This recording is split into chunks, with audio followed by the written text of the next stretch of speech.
સિયારામ. રાધે રાધે. જય સિયારામ. જય સિયારામ. જય સિયારામ.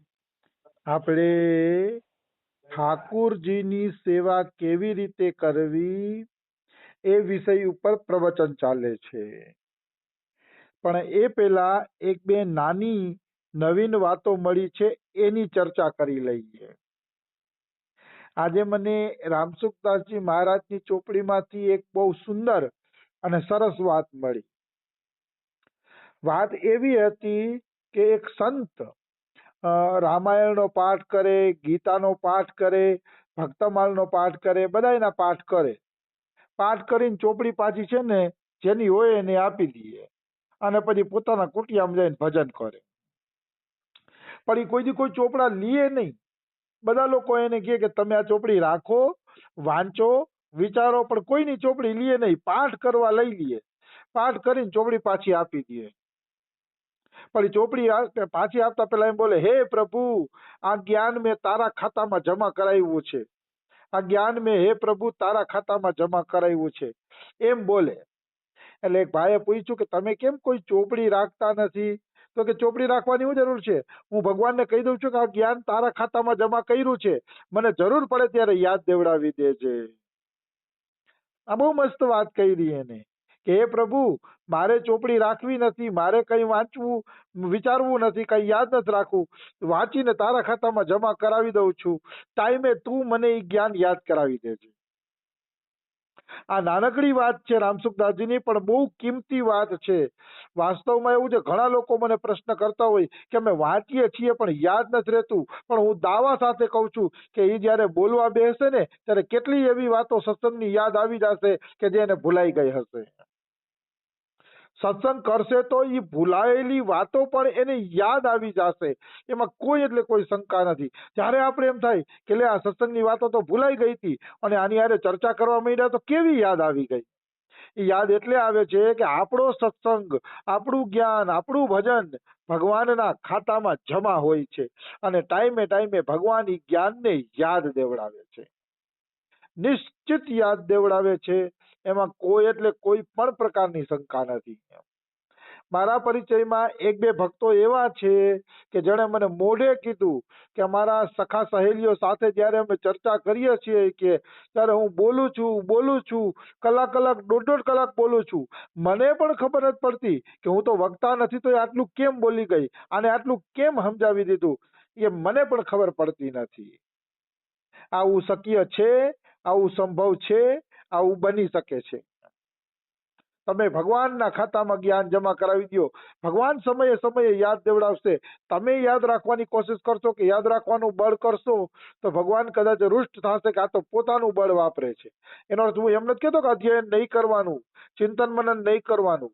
કથાઓનું ચિંતન કરો, મનન કરો, અધ્યયન કરો, પણ એવો ભાવ ન રાખો કે બધું યાદ રાખી લઉં તો મને આટલી જાણકારી મળી ગઈ, આટલું મેં યાદ રાખી લીધું, એવો ભાવ ન આવવો જોઈએ મનની અંદર.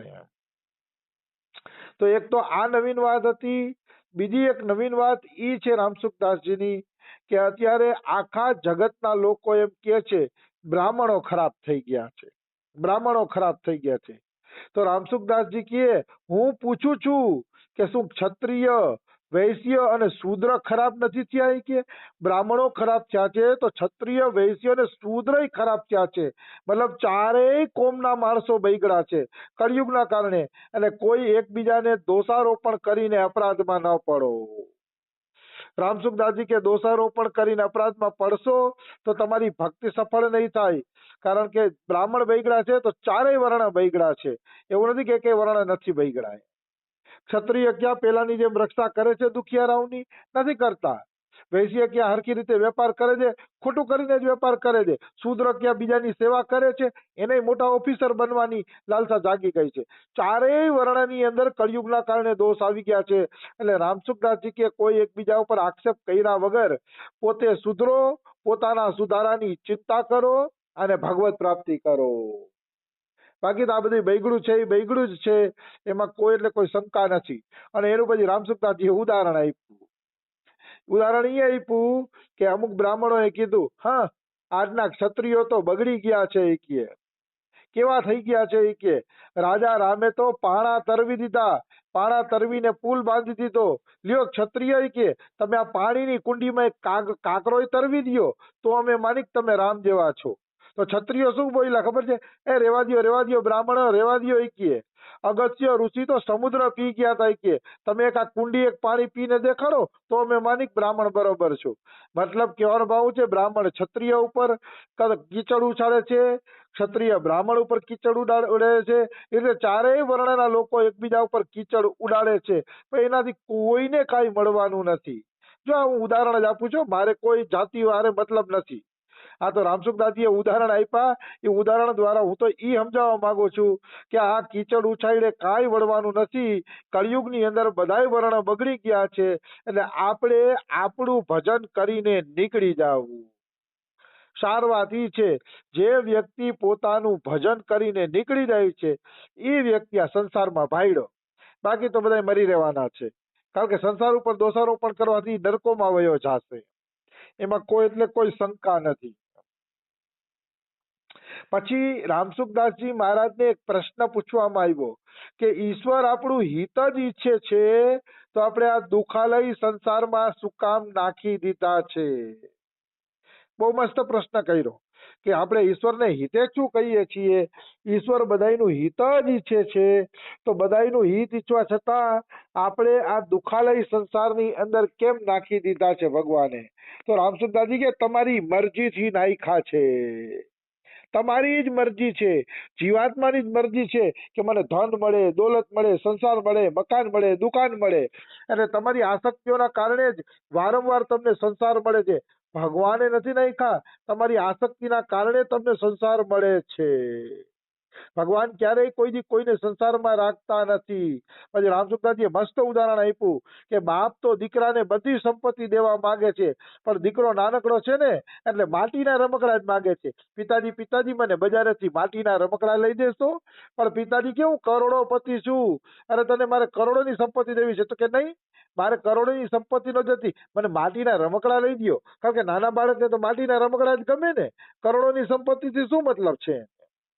તો કે જેમ બાળક માટીના રમકડા માંગે છે એમ ઈશ્વર તો એનો પ્રેમ દેવા માંગે છે, દર્શન દેવા માંગે છે, સેવા દેવા માંગે છે, પણ આપણે કોણ જાણે આ સંસારના માટીના રમકડા માંગીએ છીએ. એ માટીના રમકડાના કારણે આપણે સંસાર મળે છે.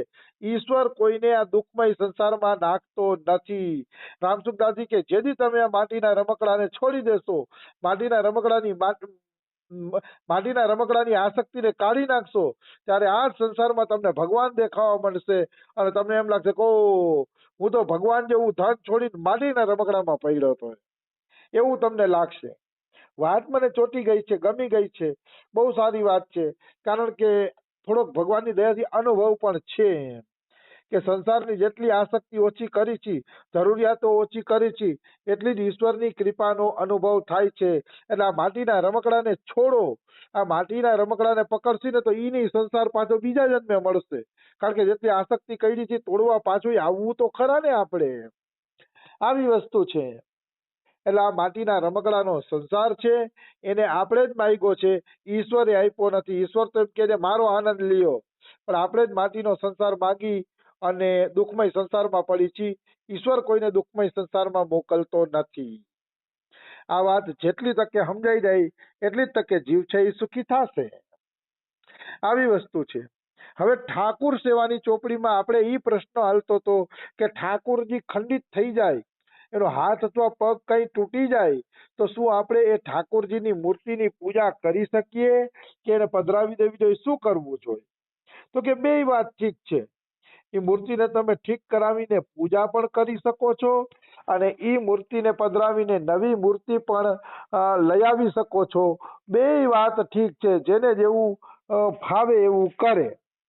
રાજસ્થાનમાં એક છોકરી હતી અને રામને રામા ભૈયા માનતી હતી, રામને પોતાનો ભાઈ માનતી હતી, અને અચાનક એકવાર રામા ભૈયાએ હાથ પગ તોડી નાખ્યા. એ રમતા હશે બે ભાઈ બહેન, અને અચાનક રામજી પડી ગયા તો હાથ પગ ભાંગી ગયા. તો એના પિતાજીએ કીધું દીકરી આને ગંગાજીમાં પધરાવી અને બીજી મૂર્તિ લઈ આવી દઈશ. તો ઓલી દીકરી એમ કહે છે કે નહીં પિતાજી, મારા હાથ પગ તૂટી જાય તો તમે મલમ પટ્ટી કરો કે મને ગંગાજીમાં પધરાવી દો. તો કે દીકરી તારા પ્રશ્નનો તો મારી પાસે કોઈ જવાબ નથી. પછી ઈ દીકરીએ ઠાકોરજીના હાથ પગ છે ને હોની પાસેથી જોડાવી લીધા. હાથ પગ હોની પાસે જોડાવીને એની પાછી પૂજા કરવા માંડી. કારણ કે પિતા માટે મૂર્તિ હતી, પણ એના માટે તો રામા ભૈયા છે. રામા ભૈયાને ભલા ગંગાજીમાં કેવી રીતે પધરાવી દઈએ? આવી વસ્તુ છે. એટલે મૂર્તિમાં જો તમારો તીવ્ર ભાવ હોય, મૂર્તિમાં તીવ્ર આકર્ષણ હોય, તો એ મૂર્તિને પધરાવવાની જરૂર નથી. તમે એની સેવા કરી શકો છો. આવી વસ્તુ છે. તો પિતાજીએ પોતાની રીતે ભાવ કીધો, છોકરીએ પોતાની રીતે ભાવ કીધો. પણ બેયના ભાવ ઠીક છે, કારણ કે ભગવાન ભાવના જ ભોગતા છે. ભગવાન ભક્તનો ભાવ જ જોવે છે, ભાવ સિવાય કઈ જોતા નથી. સબરી બેર ખિલાય કે ગોપીન છાછ પિલાય, મેવા ત્યાગે ભાવ બિનુ ભાવે છિલકા ખાય. જો આવો ભાવગ્રાહી જનાર્દન છે. ભગવાન ભાવની મૂર્તિ છે, ભગવાન કરુણાની મૂર્તિ છે. એટલે ભગવાનમાં ભાવમય ભક્તિ વધુ કરવી, કારણ કે ભાવમય ભક્તિમાં છે ને નીતિ નિયમો ઓછા છે. જો ભગવાનને તમે ભગવાન માની લેશો ને તો એ ખંડિત થઈ જશે, તો મૂર્તિ બદલાવી પડશે ને વિધિ કરવી પડશે ને ઓલું કરવું પડશે. પણ એ કેમાં પ્રાણ પ્રતિષ્ઠા હોય અને ભગવાન માન્યા હોય તો. પણ ઘરના સભ્યની જેમ આપણે ઠાકોરને ઘરની અંદર રાખ્યા હોય તો પછી કાંઈ જરૂર રહેતું નથી. ઉપાસના હંમેશા ભાવમય કરવી જોઈએ. મેં તો શાસ્ત્ર જ્યાં સુધી વાંચ્યા અને 15 વર્ષના મારા વાંચનનો અનુભવ છે કે જેટલી તમે ભાવમય ઉપાસના કરશો